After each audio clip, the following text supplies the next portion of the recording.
Let's begin discussing the Tier 2 interventions, if none of the Tier 1 interventions produced any results. Now, when a teacher or parent believes a student continues to struggle in the classroom, the teacher and parent can make suggested additions and adjustments to the previous steps implemented as part of Tier 1. The following additions and changes would fall in the second or middle tier of the RTI 2 model. These steps involve: number 1, working with an intervention problem-solving team. Number 2, monitoring student progress more frequently and strategically. Number 3, providing small group instruction. Number 4, providing general accommodations. Number 5, conducting additional observations. Number 6, engaging in purposeful homeschool collaboration. Working with an intervention problem-solving team. Once a teacher has attempted Tier 1 instruction and the general supports outlined earlier were implemented without enough documentation of success, further assistance may be needed to provide the teacher and student with additional support.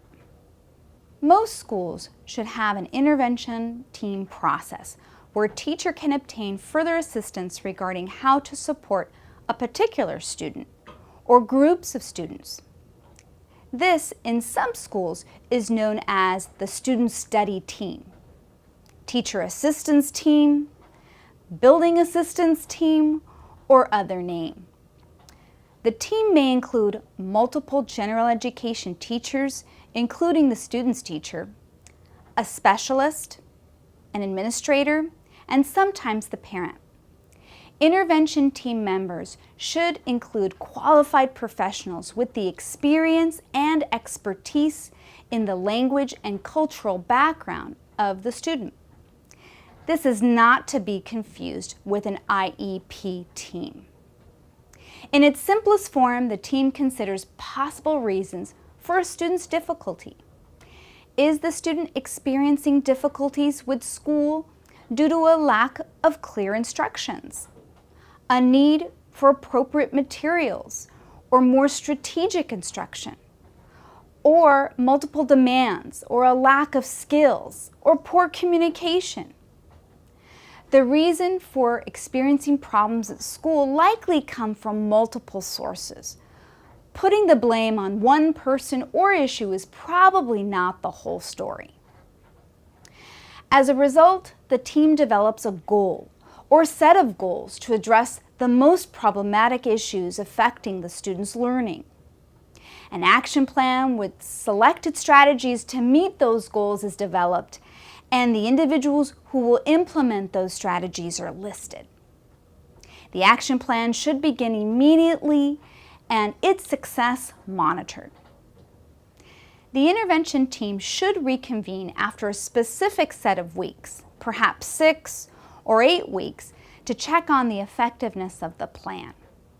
The team should allow enough time to pass in order to determine if the action plan is working and or if it needs further adjustments. Providing small group instruction. Students who have been selected to receive additional Tier 2 academic support should receive evidence-based instruction above and beyond their general classroom instruction. That is, more frequent, rigorous, targeted, explicit, and direct in order to address the student's areas of concern. The following are components of small group instruction. Small group instruction can be conducted within the student's general education classroom or be provided in another setting outside of the classroom, like the library or neighboring classroom or other setting. Depending on the school, small group intervention instruction can be provided by the classroom teacher or other specialist. Training is important. schools determine whether to select between using specific, evidence-based, culturally responsive intervention programs or select teacher-developed curriculum that is based on known evidence-based practices. Effective intervention should include frequent opportunities for students to respond, multiple opportunities for critical feedback, goal-specific instruction, connect content and learning to students' background and language when appropriate, and frequent progress monitoring. Intervention instruction can be conducted either individually or involve other students having similar needs. Providing intervention in small groups of 3 to 5 students is as effective as providing one-to-one instruction. But this always depends on how much assistance is required for a particular student and the level of support provided. Depending on the needs of the student, the frequency of intervention instruction should be between 3 to 5 times per week in order for the student to benefit from this assistance. This depends on the student's level of need. How much time is allotted will depend on the skill or skills being taught and the age of the student. This instruction may range from 15 minutes to 90 minutes of instruction, above and beyond what the student receives in the specific content area through the general ed curriculum, a content area like reading.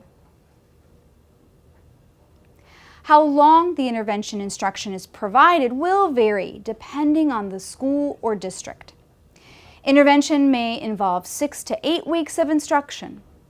Schools and districts will vary in their decision rules for whether to continue students in Tier 2 intervention support or allow them to return to Tier 1 supports only after demonstrated progress. Teachers should continue to monitor students who have shown progress and no longer require small group or individualized instruction to ensure progress is maintained. Monitoring students' progress more frequently and strategically.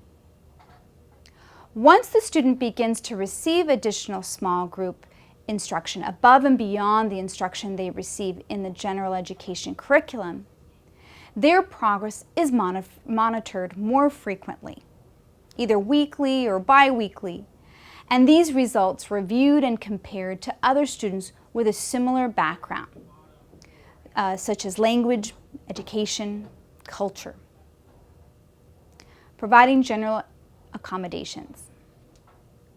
The teacher should continue to modify and or add additional accommodations to facilitate a student's learning.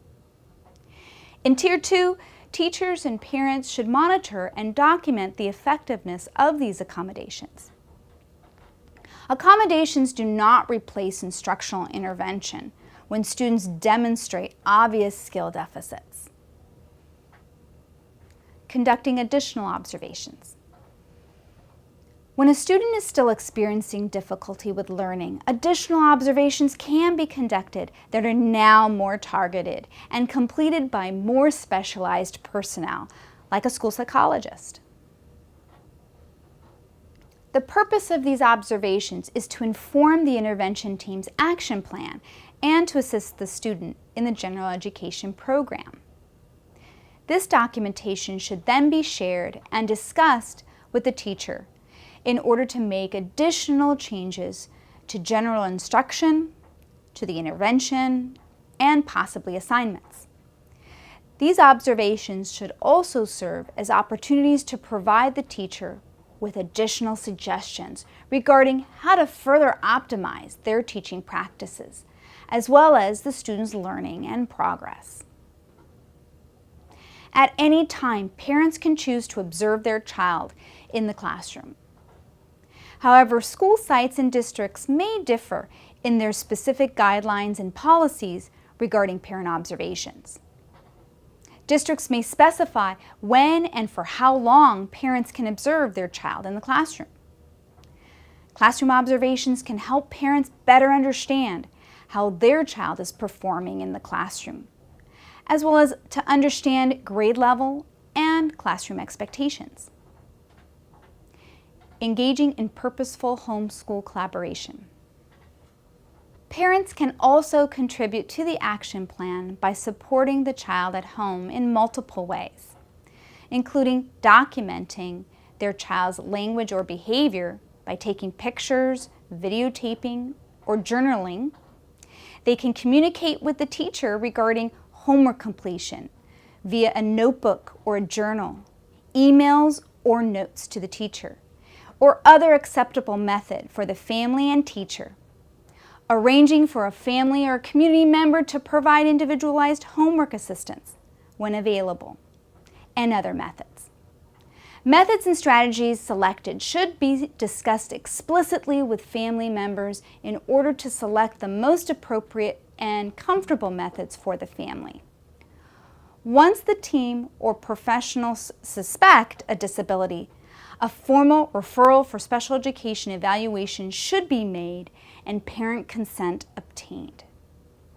Keep this in mind during Tier 2 supports, screenings, observations, and meetings.